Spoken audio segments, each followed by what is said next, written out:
Hello everyone. Today I would like to talk about Gene Wolfe's The Urth of the New Sun, a sequel, coda, fifth book to his Book of the New Sun series. It's not really clear, and in a lot of ways that's what we're talking about today. This isn't necessarily a proper review of this book, as much as it is discussing a little bit about what this book is, as it's a little bit difficult to define, giving you a bit of background about it, what to expect going into it, and whether or not you should read this, especially on your first read-through of the Book of the New Sun. I'm going to try to keep this as relatively spoiler-free as possible, because I want people, even those who haven't read Book of the New Sun all the way through, or maybe are thinking about starting it, to be able to listen to this and see whether or not Urth of the New Sun is for you or not. The very short version of whether or not you should read this if you're reading through the Book of the New Sun for the first time is, yes, this book is very different from the main three. On my first read-through, I found it the most challenging of the 5 books. There's a lot of answers that are given here, but many of the answers are just as confusing as the original questions that you had. Having said that, I think it will help you understand the main 4 books a lot better if you ever do reread them. And the books were designed to be reread, so that shouldn't be that weird if you're reading Gene Wolfe. But to go into a little bit more detail, I'll start with a somewhat of a brief plot synopsis as to what is Urth of the New Sun about. So in Book of the New Sun, Severian, our narrator, starts by telling us that he was a torturer's apprentice who ended up backing his way into being the emperor or autarch of Urth. Urth of the New Sun picks up near the end of his reign as the autarch of Urth. With his reign as autarch coming to an end, Severian embarks on a journey on this very bizarre spaceship that's like an actual boat sailing ship, but it travels through space and time. He travels to the judgment planet of Yesod, where he stands in front of these alien, angelic, godlike beings to be examined, in which the future of Severian and of Urth itself will be determined. Much of the book will cover this voyage through space and time, but then also the aftermath of this examination of Severian. So if you're expecting more of the same, of what you read in the main 4 books of the New Sun, where Severian's traveling through Urth and he's encountering weird alien creatures and strange companions and battling monsters, Urth of the New Sun is radically different. The first half of the book covers him on a space journey, which, on my first reading of it, was a great surprise. The second half of the book has some things that are more familiar to what you would expect from the main 4 books in the Book of the New Sun, but this book is distinctly different, and I would say, stands apart from the main 4 books in the series. So why was this book even written? So when Gene Wolfe first wrote the Book of the New Sun, there was an argument between him and his publisher, Simon & Schuster, where Gene Wolfe submitted Citadel of the Autarch, and his publisher believed that a lot of the questions that had been raised throughout the series were not sufficiently answered by the end of the quartet. Gene Wolfe argued that all the clues were there, and many of his diehard fans and Wolfe experts will agree with this and say that the answers are there if you're willing to look close enough. But the editor maintained that many average readers would still be confused and wonder what happened to Severian after the books were over.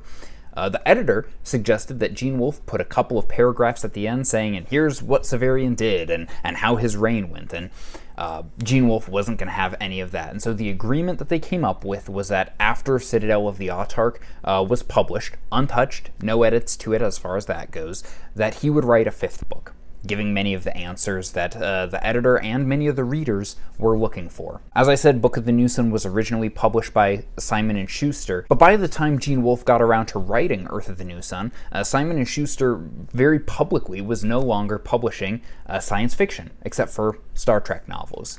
So Gene Wolfe's editor went to Tor and was contracted for Gene Wolfe to write 2 books for Tor, Urth of the New Sun, and then a book called Free Live Free. This one right here. Well, when his original publishers heard about this, reportedly, they threatened legal action, as they believed they had the first rights to any sequels to the Book of the New Sun books. And so an agreement was made where Urth of the New Sun would be published by Simon & Schuster, and then an additional book would be written by Gene Wolfe to fulfill his contract with Tor. And so the book, The Soldier of the Mist, was written to fulfill that, and that's how we got that series. So this book does serve as a direct sequel to the main quartet of the Book Book of the New Sun. It is distinctly different in tone, and even in many ways it's different in style from that main 4 books. But I definitely make the argument that it should be read directly after you read that initial quartet. And I'll explain a little bit about why. One of the other things about Urth of the New Sun that can make it so hard to describe is that it's not really a sequel. It is set after the main 4 books of the New Sun, but it's also set before them, and during them, and also after them as well. So Gene Wolfe plays a lot with time. He plays a lot with genre instead of a sword and sorcery sci-fi quest fantasy, which in a lot of ways the main 4 books of the New Sun are. This one has a lot more to do with time and space travel, and the metaphysical side of what Gene Wolfe is doing with the series is much more on display in this book than it was in the first 4, and so it's very, very different and doesn't fit into traditional storytelling boxes. So when I first read Book of the New Sun, although I was confused by a lot of things and was unsure, I pressed on through the main 4 books, got to the ending, and felt like I had a pretty good grasp on at least somewhat of what the series was. And then I read Urth of the New Sun. And Urth of the New Sun, being so radically different, being very different stylistically, being very different in terms of the type of journey that Severian was on, just threw me for a loop. I almost completely put the book down about halfway through because I just wasn't tracking with what Wolfe was doing. But I pushed on, made it all the way through the end, and said, yep, definitely the worst of the 5 Severian books, but at least I made it to the end, right? But something weird happened. After I was done, sat on it for a while, and came back to the Book of the New Sun to do a reread, as the books are designed to be done with, I found that a lot of the answers given in Urth of the New Sun, even though a lot went over my head, and I was confused by a lot of things, there were nuggets from the book that came back to me, and some of the things in Book of the New Sun made more sense because of the answers given in Urth. Even though I was confused by a lot of things in Urth of the New Sun, very confused, I found that because I pushed through it, because I completed those 5 books about Severian, when it came time to reread the series, pushing through that final volume really did pay off. And when I finally came back and reread Urth of the New Sun, I found that my initial opinion of it radically changed. When I first read Urth of the New Sun, I said, by far the weakest of them. And about halfway through Urth of the New Sun, I was like, well, I don't know if my opinion has changed on it all that much. By the time I completed Urth of the New Sun, though, and really thought about it, I could not have been more wrong as far as my first assessment of the book went. This is, without a doubt in my mind, either the best or second best of the Severian books written. And if you skip this on your first read-through, you're very much missing out, because you'll have extra catch-up work to do if you read this after, say, a reread of the main quartet. The one negative I'll say about this, at least to some readers, and I think it's a very subjective thing, is some readers might not want all the answers. And that's not to say that Urth of the New Sun gives you all the answers. It doesn't. In many ways, you will be just as confused and left with just as many questions and mysteries, if not more of them, after Urth of the New Sun.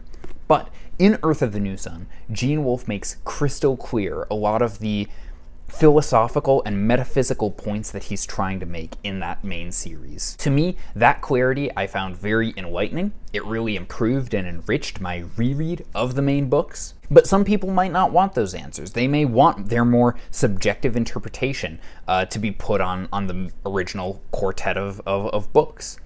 They might not want that clarity that Gene Wolfe is trying to provide in his very Wolfian, confusing style that Urth of the New Sun brings. Readers can really do whatever they want as far as reading the series and interpreting the series goes, but I think even though it's very different, I think Urth of the New Sun is not to be missed.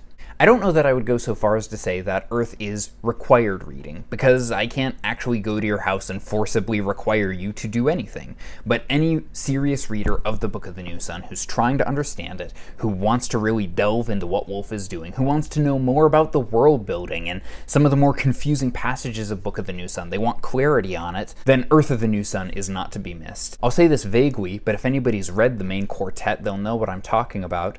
There are some world-building details details about specifically the play that Dr. Talos writes, and some of the parts about Apu Panchao that are greatly clarified in Urth of the New Sun, and will make a lot more sense when you reread the main books. Not to get too specific about this, but major portions of Urth of the New Sun are what Dr. Talos is writing about in his play Eschatology in Genesis. So what should your expectations be going into Urth of the New Sun? First of all, it is a little bit longer than the main books in the quartet, but not much longer. The audiobooks for the main books in the quartet are about, 10, 12 hours apiece, and Urth of the New Sun runs more 14, 15 hours. So it's a little bit longer, but not by much. So you should expect a book that's a little bit longer.